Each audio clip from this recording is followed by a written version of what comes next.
Hello, good morning. Assalamu alaikum. It's my pleasure to join you from London, somewhere where I'm sure some of you are used to visiting during the vacation, which unfortunately at the moment is closed because of the terrible coronavirus pandemic. The organizers have put together an excellent program. I'm delighted to be able to join you. Saudi Arabia is undertaking very extensive positive changes, and it's my pleasure to share with you some experience that hopefully feeds into these changes. And during the course of the next 45 minutes, I'm going to discuss the importance of arbitration. Translation is available on the platform, and you should be able to access that. If anybody has any questions, you can type the questions into the live Q&A.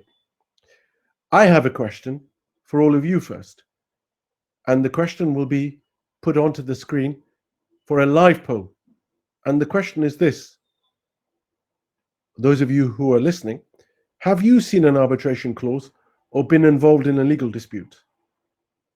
If you can answer that, yes or no, please do. Lester, could we have that poll organized? We'll see the results in due course. Now, why do I ask that question? Because the question is vital to understand the importance of arbitration for private and public sector development projects.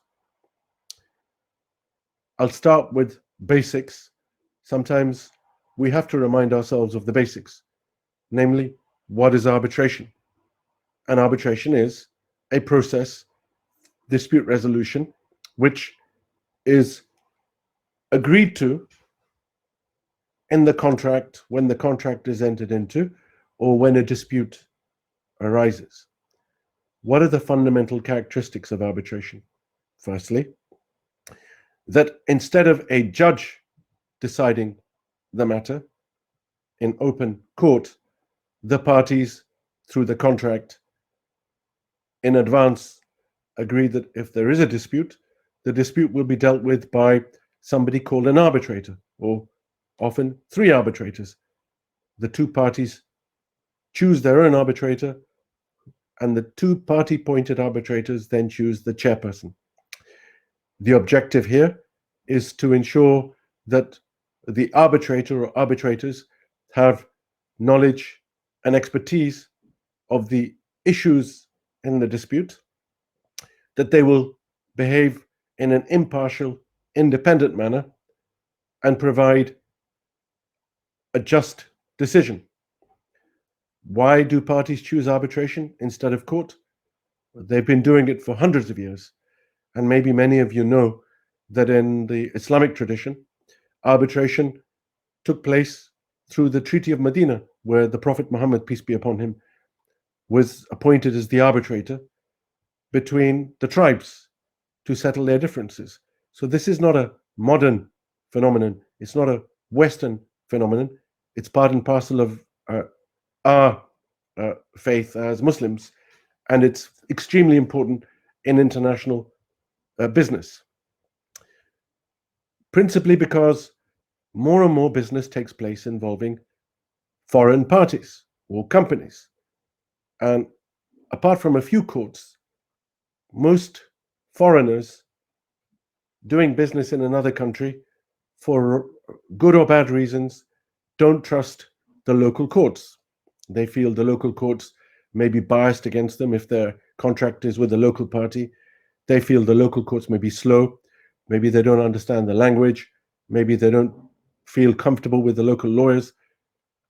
So the solution has been to choose arbitration on the basis that virtually every country that wants business to develop accepts that there is a role for arbitration. And therefore, in domestic law, they have statutes allowing for arbitration, allowing the courts to support arbitration, not to interfere in arbitration, and to help enforce arbitral awards, whether coming in from abroad or domestic. Since 1958, through the United Nations, there has been a convention known as the New York Convention, which most states have signed up to, where they promise that when a foreign arbitration award comes to their courts, the courts will enforce the award, subject to some very limited safeguards, principally to prevent arbitration being abused and causing an injustice, or to prevent an arbitration award being enforced where it would be wrong as a matter of international public policy.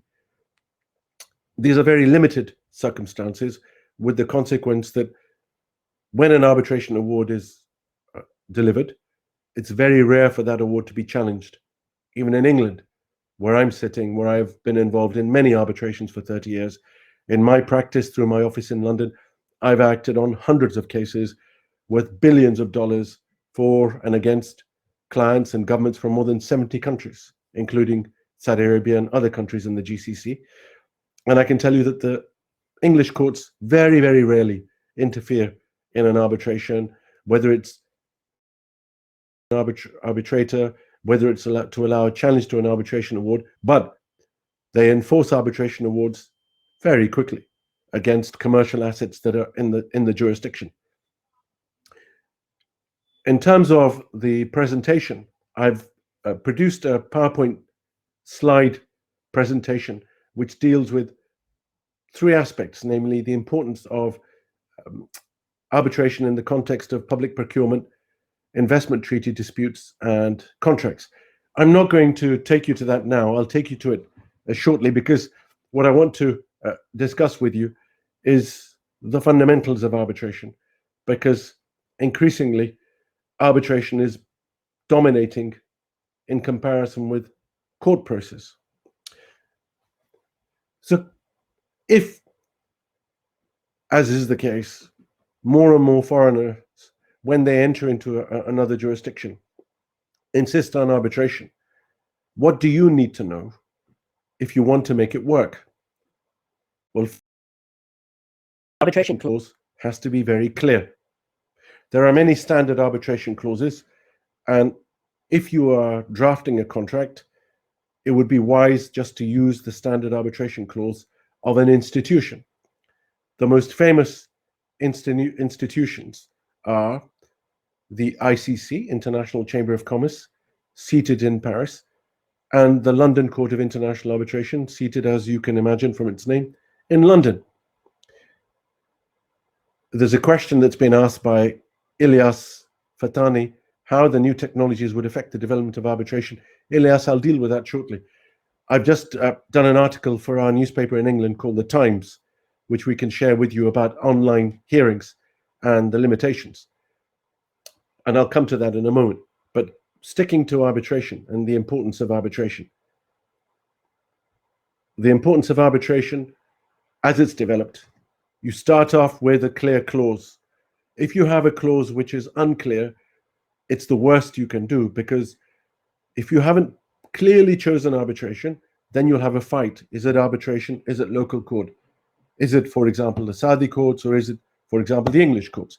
And you can spend a year wasting time and money finding out whether it was the court or the arbitration. And if you've chosen arbitration, what are the rules that will govern the arbitration process? This is why institutions, well-known institutions, are best, such as the ICC and the LCIA. Go on the internet, you can find their rules, you can find their standard clauses if you need to put them in a contract. Then the next thing is arbitrators. If you have a dispute, how are you going to choose the arbitrator? You must always choose an arbitrator based upon their reputation. Reputation for expertise. If the issue involves English law, then is it sensible to appoint an arbitrator who speaks Chinese, who doesn't know English law? We know what the answer is.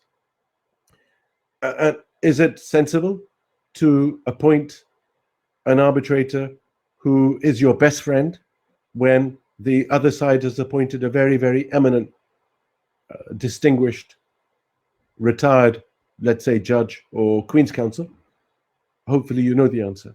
Your best friend may be fond of you, but your best friend, when they're sitting at the desk with the other person who knows the subject, who is independent, and a chairperson who will be appointed because they're independent, your best friend being your best friend will become obvious very quickly.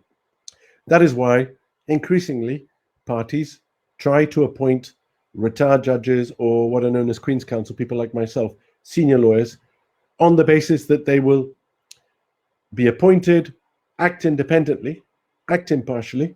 Of course, they're paid a fee for sitting, they're paid a fee for reviewing the papers, but that ultimately whatever decision they deliver will be a fair decision. And you can ensure that it's fair by making the appointment of your arbitrator as wisely as possible. Then the third aspect is the lawyers who represent you. Now, this is critical. In my 32 years in practice, I've done hundreds of cases for the UK government. I've acted for governments all over the world. I've worked on multi-billion-dollar disputes. And you can choose, with the internet now, you can access lawyers from all over the world. And it's true, you can pay millions and millions of dollars for an arbitration. But do you have to pay millions and millions of dollars for an arbitration? You don't have to. What are you looking for from your legal team? Your legal team should be comprised of people that you have confidence in, who know their skills, who are expert in their skills, the skills being advocacy, analysis, presentation, who you feel comfortable with. They understand your concerns, who will present your case properly in front of the arbitral tribunal, and they will give you clear guidance and advice. That's what you want from your lawyers. And given how competitive the legal market is, you should be able to find lawyers to be able to assist you. Once that's happened, then of course, the arbitration, if it begins, you might be the one starting it or you might be the one receiving it. It has its own process. The formal process starts with the appointment of the arbitrators. This may be challenged. Once the arbitrators have been appointed, they issue what's called a procedural order to set the timetable for the hearing. Then you have to file your pleadings. After you file your pleadings, maybe you have to produce documents, witness statements, expert reports. Then you have a hearing. And after the hearing has taken place, maybe the arbitrators have to decide a particular question as what's called a preliminary issue, or they decide, are you liable? Did you breach the contract? As the first question. And then if they find you breached the contract, or if they find you breached the contract, what are the damages? This is the second question. And maybe as part of the second question, they award costs. This can take a couple of years. But when it comes to the state, as many of you are aware, many countries, and the Kingdom of Saudi Arabia is no exception, have signed up to what are known as investment treaties. And investment treaties have been in existence for 60 years or so. In the OIC, Organization of Islamic Conference, there is a particular investment treaty which provides for investment protection, where you have an OIC member state investor, an individual or a company, investing in another OIC state. If there is a problem with the investment, that dispute can be taken straight to arbitration. Saudi Arabia has also entered into other investment treaties, so you need to be aware of this. Now, why am I telling you this? Because that is relevant for public sector projects. Now that Saudi Arabia is expanding its development objectives, many contracts are being entered into, and it's highly likely those contracts will be subject to arbitration, either commercial arbitration, or that the foreign party, if there is a dispute, will be able to use an investment treaty, and that will take the matter outside the domestic courts. This comes as a shock to many people, but the major benefit of arbitration for foreign investors, whether it's commercial arbitration through the contract or investment treaty, is they don't have to engage with the local courts. They can avoid the local courts for the reasons I gave you at the outset. And so just to recap, why is arbitration important in public and private sector development?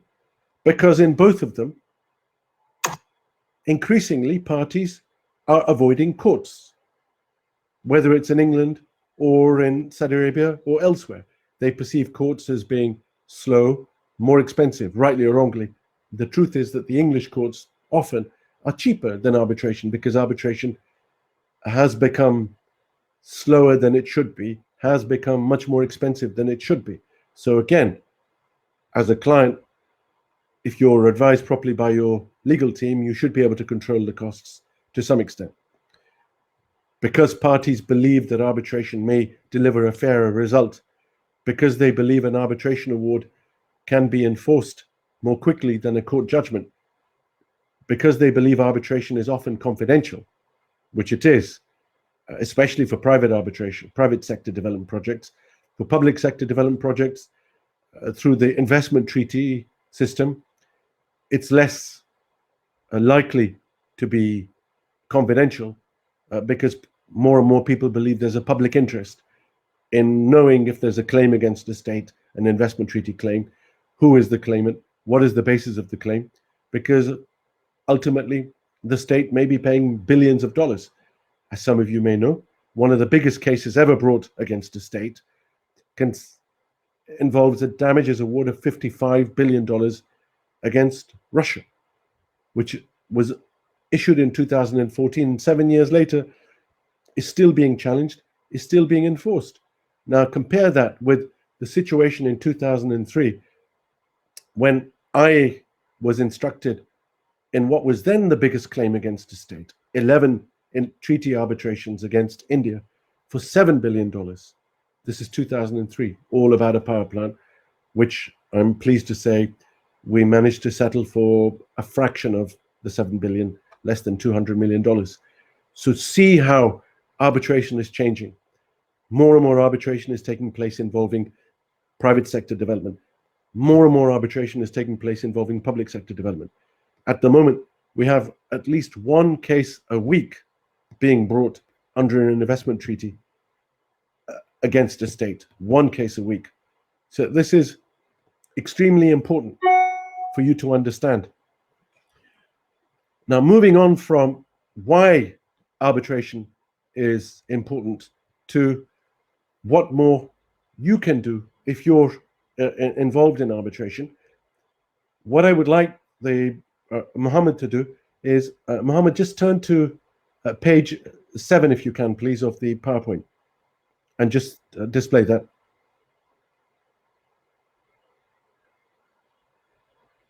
If you can go to the next slide, 8. Now, what I'm sharing with you now is why arbitration is becoming increasingly important in public procurement issues. As I mentioned to you, in public sector contracts, more and more of the foreign investors are using investment treaties. The benefit of an investment treaty is that it enables the foreign investor to go straight to arbitration. They can avoid the local courts. And how are they doing this? I've given you 2 examples here, which you can look at when you look at the PowerPoint. The first 8 slides explain how public procurement takes place in England. And until January of this year, we were part of the European Union, which meant that the United Kingdom, together with the other 27 EU states, had a common framework for public procurement, which meant that any EU party could apply for a contract in England or any other EU country, and they had to be treated fairly. They couldn't be discriminated against based upon their nationality. The criteria for approving a tender had to be transparent, published. The factors that had to be taken into account to award a contract had to be clear. There is the potential to challenge if you don't achieve success in your tender offer, but it's very, very rare. Very rare to succeed if you challenge. There are problems, of course, with public sector contracts, and one of the biggest problems is the scope for improper behavior. It's often said that in public sector contracts, even if there is a tendering process, there is scope for corruption. And that is true. Many of these contracts in Africa, South America, and elsewhere, the allegation, right or wrong, is that there is corruption. And what some states are trying to do is to limit the scope for human involvement in public sector procurement contracts, trying to put as much of this online using algorithms and artificial intelligence to evaluate tenders. How successful will that be? It remains to be seen. Can foreign investors bring disputes under bilateral investment treaties in the public sector procurement sphere? Yes, they can. I've just given you two examples here of cases brought against the USA and Lithuania for alleged discrimination in procurement. And that illustrates the point that I made, which is to be aware, if you're in the public sector, of the potential for a foreign investor, depending on where they're coming from and whether or not the company that you're signing the contract with can benefit from an investment treaty, that if there's a dispute, even if the contract says the grievance board in Saudi Arabia, or maybe ICC arbitration in Jeddah or Dubai or Paris, they use an investment treaty. So be aware of this. Be aware of the potential for a foreign investor. And in the big public sector development projects, this is now increasingly common. In infrastructure, in extractive industries, in the energy sector, you will find, if you look at the website of ICSID, the International Center for the Settlement of Investment Disputes, a body that was created by the United Nations. It sits within the World Bank, and it's been in existence since 1966 to manage investment treaty disputes. Look on the website of ICSID. You will see the type of disputes that occur, the origin in terms of the geographical location of the states, and the vast majority are in the infrastructure development projects sphere and energy sector. So these two cases are interesting because they explain and they illustrate the potential for a foreign investor to be able to use an investment treaty dispute. Can we go on to the next slide, please? So we'll look at some of the questions that are being raised subsequently, but at this juncture, what do you need to be aware of in terms of contractual protections, whether you're the public sector body or you're the commercial party signing up? Ultimately, the question is about negotiation power.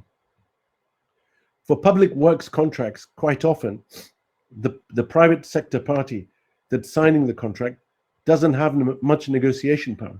It really depends on supply and demand. If there is a construction boom, let's say, and the state sector or the employer doesn't have access to a large supply of contractors, in that case, the contractor has the negotiation power. The contractor can demand more in terms of price, in terms of protections in the contract, because the employer is the one who needs the skills and the resources available to the contractor, because there are very few of those. Conversely, of course, if there are lots of contractors and there aren't that many contracts to go out, it's the employer, the public sector party or whoever it is, that has the bargaining power and that can demand much more from the contractor and provide less protection.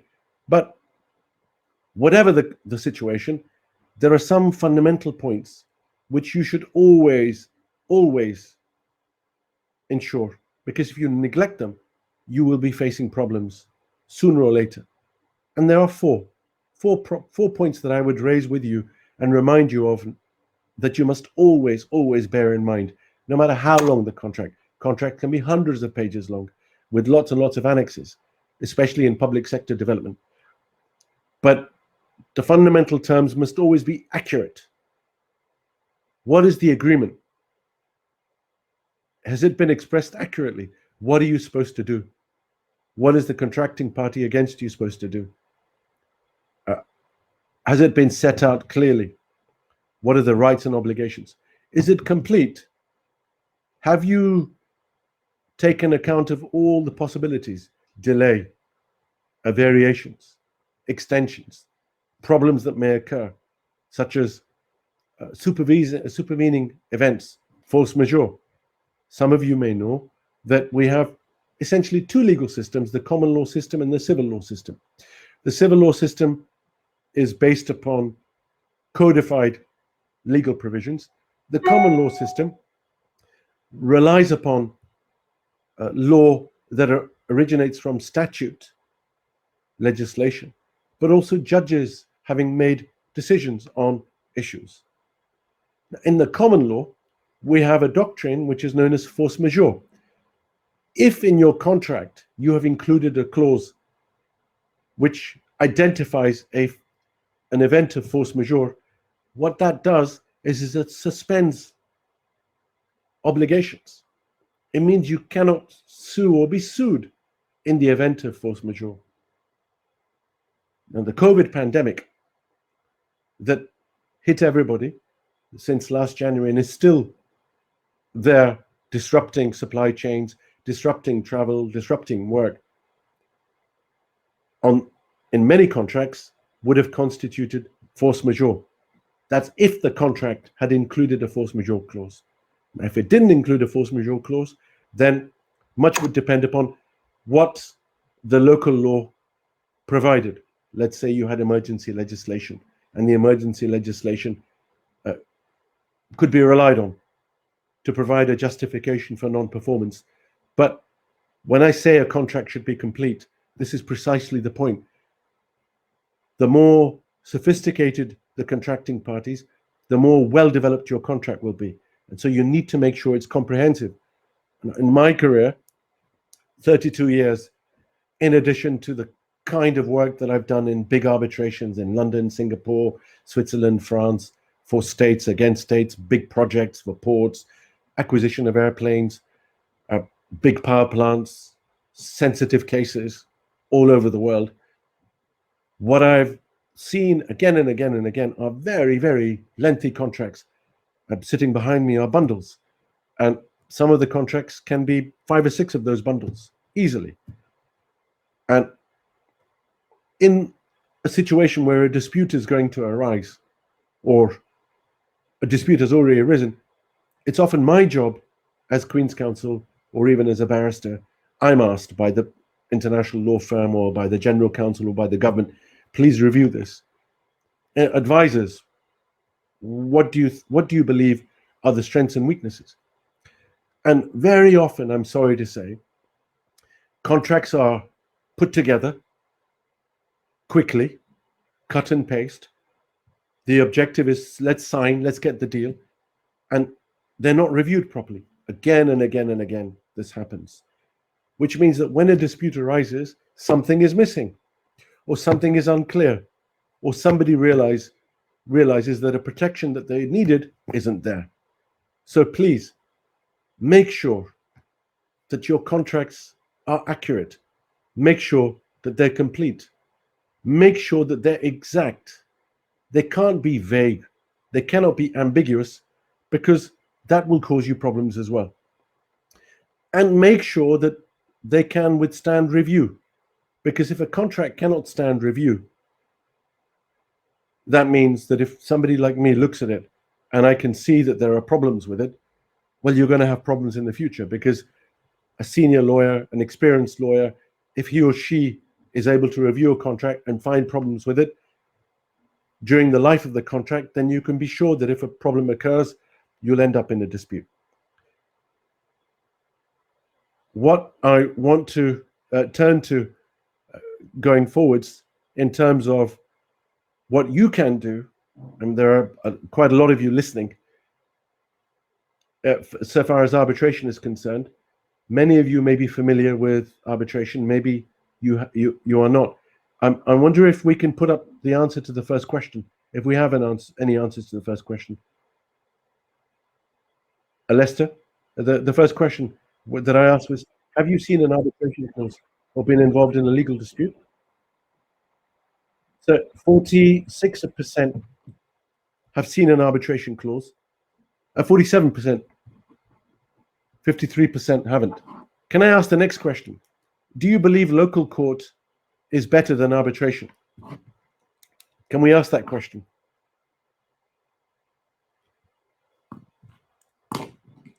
So nearly half have seen an arbitration clause or been involved in a legal dispute. Let's see what the answer is to the second question. Do you believe that local court is better than arbitration? We'll come to that in a moment, because I can tell you that even if you do believe, and I don't want to influence the way that you're going to vote or express your view, whether it's yes or no, there are very, very few courts in this world that people can turn to and say they have complete confidence in. Now, you may say I'm biased because I'm sitting in London, but I can tell you that in my career, 30 years, more or less 60% of the disputes that I've dealt with have involved foreign parties from all over the world in the courts, whether from the GCC, from Saudi Arabia. I've done disputes involving parties from Saudi Arabia, from the UAE, from Qatar, from Bahrain, from Jordan. I've done disputes involving parties from Africa, from East Africa, West Africa, South America, Russia, Kazakhstan, Uzbekistan, China, India, Pakistan, Malaysia, Singapore, Hong Kong, you name it. I've acted for parties from all over the world, doing for arbitrations in London and also for court hearings in London. But fundamentally, they come to London because they believe that the legal framework of London is strong, that the judges and the lawyers of London have the relevant expertise, integrity, that they can come and go from London freely. That's why London has been such a success. And that is why you will see over the past 10 years or so, other countries are developing courts resembling the English court, using English law, because they understand that in addition to arbitration, which commercial parties want to use, there is also scope for commercial courts dedicated to dealing with business disputes as quickly as possible, as efficiently as possible, and as expertly as possible. Excuse me. And the English commercial court is seen as the role model for all commercial courts. Lester, can we see the answers to question 2, if at all possible?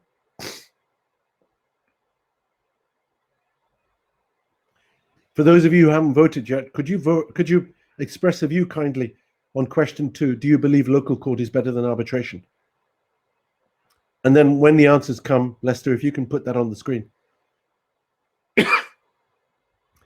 65% saying no, 35% yes. And that's it's an interesting observation, isn't it?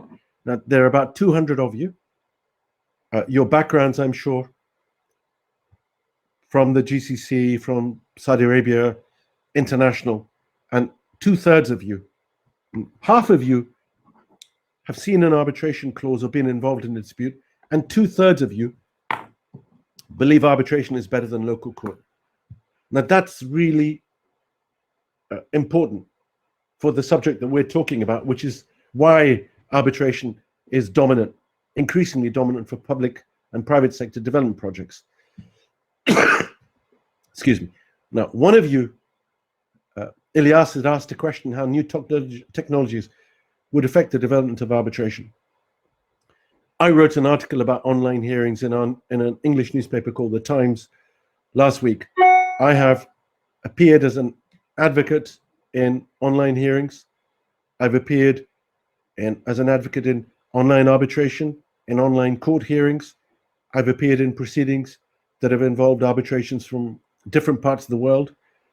And of course, I'm sitting in London. It's not as warm as it should be. And I'm coughing because of my hay fever. But I can tell you that I couldn't join you if it wasn't for high-speed internet, if it wasn't for my nice Apple computer, and if it wasn't for the fact that the organizers have done a brilliant job creating this platform. I couldn't join you. So of course, online technology is helping us. And online technology, because of the pandemic, is going to be increasingly popular. There were already moves being made towards online technology. My first telephone hearing in an arbitration took place about 20 years ago, involving an arbitrator from Australia, an arbitrator sitting in America, and an arbitrator sitting in London. And I was awake until very late at night to make sure that we covered both time zones. It wasn't pleasant, but that's one of the problems. If you have online hearings, how do you account for different time zones? Because everyone's sitting together at the same time, but they're meeting from different time zones. One of the benefits of face-to-face hearings is everybody's in the same place at the same time. Another limit of online hearings is concentration. Now, all of you have been listening very patiently, and I promised the organizers I would aim to finish earlier than the 10:15 slot, 10:15 UK time, which I will, because online hearings, watching somebody on a screen, as opposed to sitting in the room with them, is not easy. When you're sitting in a room with somebody, you can pick up body language, which you can't pick up when you're looking at them on the screen. When you're sitting in the room, you're much more likely to pay attention. I'm sure some of you are looking at your emails at the moment, or WhatsApping, or on silent, talking to somebody else. Now, fine, that's understandable. But imagine if you're in a hearing and your client has an expectation that the hearing, it involves hundreds of millions, billions of dollars. How would the client feel if the arbitrator is also WhatsApping their wife and saying, I'll be home for dinner early, while somebody's making an important submission? How would they feel if a document is being shared on the screen and the other counsel is not paying attention because they have a headache, because they've been looking at the computer for too long? These are some of the problems with online hearings which you can't detect because people are in different locations. Also, with online hearings, how do you know if the person who is being cross-examined, they're looking at a laptop, let's say, how do you know who's behind the laptop? How do you know they don't have a screen in front of them to the right-hand side when they're being asked a question in cross-examination that somebody hasn't typed an answer for them to read off? You can't see unless you have 360-degree camera. How can you pick up body language when they're online? It's true that because of COVID, all of a sudden there's a rush to online technology. Where my office is, which is in the center of London, historic center, my office is in a building which is 200 years old. Of course, we're focusing on this seminar, so I can't show you the building and the beautiful view I have of a square. But this area, even at the moment, is quieter than it should be, thanks to the pandemic and because people are believing that they can work online. But it has limitations. For short hearings, less than a day, I would imagine with high-speed internet, with appropriate technology, with familiarity, it should be fine. For witnesses that are abroad, whose evidence isn't too controversial or too central to the dispute, listening to them online, so long as there are some protections against witness coaching, witness influencing, yes, online. Easiest protection would be put them in a room where somebody else is sitting and they can watch while they give evidence. I did a hearing very recently involving a witness. We tried to persuade the arbitrators that this is during the COVID pandemic, that the witness, who was in America, could go to a law firm's office, which was 4 miles away from his house, where they would make sure it was compliant with the relevant COVID restrictions in the USA.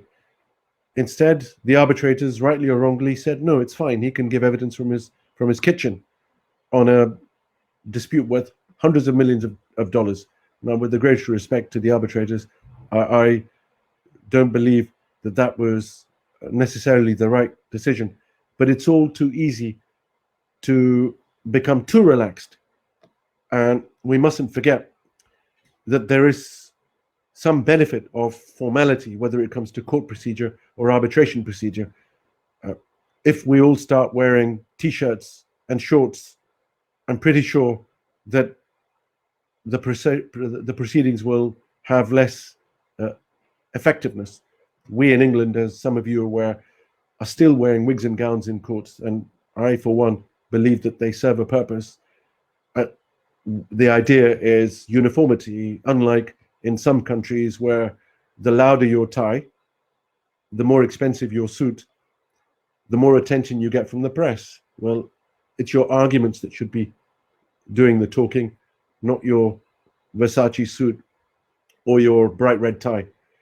So online hearings, yes, they will continue to have significance, but some of the limits that I've explained. If anybody wants to read my article, by all means, ask the organizers or get in touch with my office and they can send you a copy of my article. Likewise, if anybody wants more guidance on arbitration, there are numerous handbooks that I've produced and guidance that I've produced about arbitration, which my office will be more than happy to share with you. Just email my office and they will send you a PDF copy of a handbook that I produced on arbitration. Now, there's a question from Aisha, a quick question regarding the cost of arbitration. It involves a lot. Can parties reduce costs? They definitely can. Aisha, you're absolutely right. And here, my observation is focused on the way in which arbitration has been allowed to expand unnecessarily.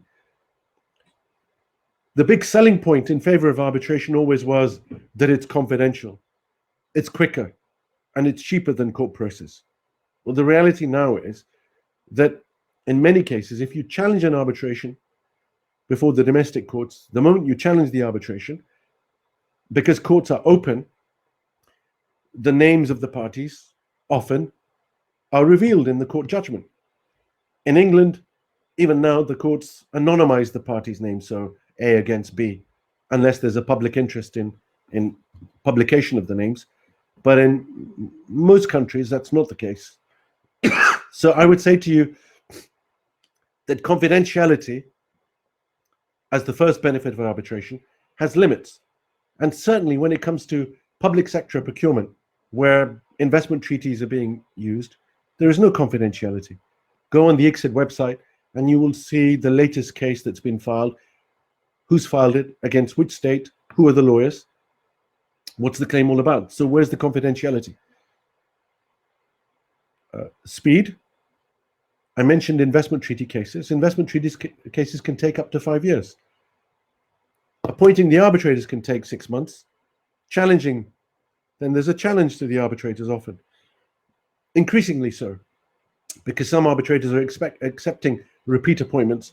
Some arbitrators are sitting as counsel one day and as arbitrators the next, which is causing problems. When they're appearing as an arbitrator in a case and the arbitration tribunal delivers an award, that award in the investment treaty context is public now and people can see it. So every time a dispute takes place, it's often the case now in the investment treaty context that people will search, investigate who's the arbitrator that the other side appointed. How often has he or she been appointed by this state or by this law firm? Does that give rise to an appearance of bias? Let's challenge them. Challenging aggressively unnecessarily is a bad idea, because then you have an arbitral tribunal which you've upset. Of course, arbitrators are human, and the last thing you want to do is upset the people who will be making a decision that involves your interests. You have to try and persuade them positively, not upset them. If there's a legitimate challenge, challenge them legitimately. But even if in the context of investment treaty arbitrations, the matter proceeds smoothly, it's not uncommon from the start to the end to take 4 years, and then after that you've got enforcement proceedings which could take a year and a half. And when it comes to commercial arbitration, 2.5 years is not uncommon. So where's the speed? It really depends on how tight you can make the procedural order, how swift the arbitrators are capable of behaving. And if you have 3 arbitrators, who is the chairperson? Is the chairperson somebody who is dynamic? Or is the chairperson so busy that they can't deal with the matter until they can get round to it? So you choose your arbitrators carefully. I did a very, very complicated ad hoc arbitration from start to finish, 4 months. It was a dispute worth several hundred millions in the scientific sector. It took place in the Middle East. It involved experts from the top universities, and we had it from start to finish in 3-4 months. Very, very effective. Hard work, but just imagine, this is the kind of case that could have taken 2 years, but the lawyers and the arbitrators pushed it through, and we managed to achieve an outcome in a very short period of time. So when it comes to costs, what are the main problems? Well, the main problems are following. Firstly, the arbitrators don't set down a realistic timetable, which means there's delay. Second, unfortunately, the approach of the client and the lawyers isn't as focused as it should be. So you end up with pleadings of hundreds of pages. You end up with lots of witness statements. You end up with lots of documents being searched for and reviewed when it's not necessary. And finally, you have an arbitral hearing that takes days and days or weeks even, when if you narrow the issues, it could be much shorter. Ultimate outcome, expensive. Maybe often much more expensive than court hearings.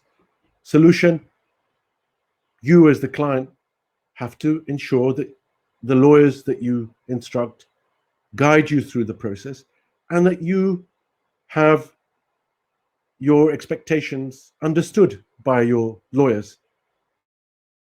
The lawyer, the more familiar they are with this process, the more they'll be able to tell you. Very often clients come to me, big government cases or multinational corporations, and they ask me from the beginning, once they've given me sufficient papers, how long is this case going to take? What's your view? And by now, after 30 years of having done hundreds of cases, I should be able to tell them, depending on this and this and this, this is how long it could take, and this is, by this point in time, we should have a decision. These are the potential issues that we have to face. So you, the client, are in the best position to be able to control costs. And you, the client, have to ask for more. Now, there's a question from Abdul Malik. It says that according to the Saudi government tenders procurement law, arbitration is subject to finance minister's approval. Is that enough to protect public projects from international arbitration? Interesting. If the local law requires the finance minister's approval, and if a contract is entered into without that approval, it depends on the governing law of the contract. Now, for example, if it's English law, if it's an English law contract and the Saudi entered into the contract, then whether or not the finance minister's approval was or was not obtained is unlikely to be as important as if it was, for example, a Saudi law contract, or if the contract included an express provision that all approvals have been obtained, all relevant approvals have been obtained. So if the contract says all relevant approvals have been obtained, and in fact they haven't, or if the contract says it's subject to Saudi law, and the arbitration agreement is subject to Saudi law, and the approval hasn't been obtained, and this provision applies, then technically, yes, there may well be a problem. But even then, you may find that if the state enters into this contract and the foreign investor is investing and continuing to comply with their obligations under the contract, and then there's a problem and there's a breach, and at the end, when there's a dispute, the state says, aha, well, the approval of the finance minister wasn't obtained, so you can't go to arbitration. Well, that might well cause problems for the state if it's an investment treaty case. There's a question from Dima. Is arbitration with different conditions in England? Well, Dima, ultimately, the arbitration, as it takes, an arbitration ought to take place with the same framework anywhere in the world. And the framework is the rules, providing for what the obligations are of the parties, the duties of the arbitrators, the process, the outcome, which is the award, and fairness, equal treatment of the parties. Those are the institutional rules. And then the local court, the local law, English law, or wherever it may be, ought to provide for support of the arbitration process. What if the parties don't appoint an arbitrator? What if the arbitrator is to be challenged? What if ultimately the arbitral award is to be enforced? The local law ought to provide for the same circumstances, same factors in every jurisdiction. Of course, that isn't the case. There is something known as the UNCITRAL model law of 1978, which many states have tried to apply to give effect to in their domestic law, to provide equivalence, i.e. similar standards. The English Arbitration Act 1996 is considered to be one of the best frameworks for arbitration. And I know that there are other countries that are trying to change their laws. And ultimately, if Saudi Arabia is looking to change its law, well, people like me would be more than happy to help, to advise, having advised other countries on the way in which they can adopt best practices and amend their law to ensure that it is as effectively as possible. What you want in Saudi Arabia is for a party not to be able to say, but arbitration in England is better than it is in Saudi Arabia. You want them to be in a position where they cannot say that, ideally, that they cannot say, well, the judges in England are better than the judges in whichever country it is, or the lawyers are better. That's not what you want. You want there to be equivalence in terms of standards. And if now, as Saudi Arabia is doing, it's in attracting foreign investment, when it comes to arbitration and courts, the best way forward is to ensure that the judges have training in arbitration, the judges have training in commercial law. And there's nothing wrong with that. Even in England, I'm what's known as a deputy judge of the High Court. I could sit in the High Court. Since 2013, I've been appointed. And judges in England have to undergo continuous training. So judges everywhere should be able to have access to continuing training, continuing education, because standards are developing. As the questioner pointed out, now that we have online hearings taking place,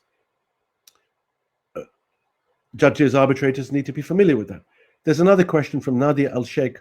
How can arbitration overcome the challenges of electronic sessions and become the best reference instead of national judiciary? Well, Nadia, I'm not sure what you mean, but ultimately, if there is a competition between courts and arbitration, the competition is to be able to provide the best service, deliver justice as cheaply and quickly as possible, because that's what arbitration is meant to do, and that's what courts are meant to do. Deliver justice, which means a fair outcome, as quickly and as cheaply as possible. Now, in the age of electronic media, don't forget that now parties can investigate much more easily what the status is of a particular jurisdiction. In England, I can tell you, go on the internet. Every week you can see cases concerning challenges to arbitration awards. And every week you'll see that most of the challenges fail. And every week you'll see that from making the application to hearing the challenge, it's a matter of weeks, if that, or months for the court to make a decision, not months and years. So what you want is to promote best practice so far as arbitration is concerned, and also best practice so far as courts are concerned. Are there any other questions? Would anybody like to ask a question? We have about 5 minutes left.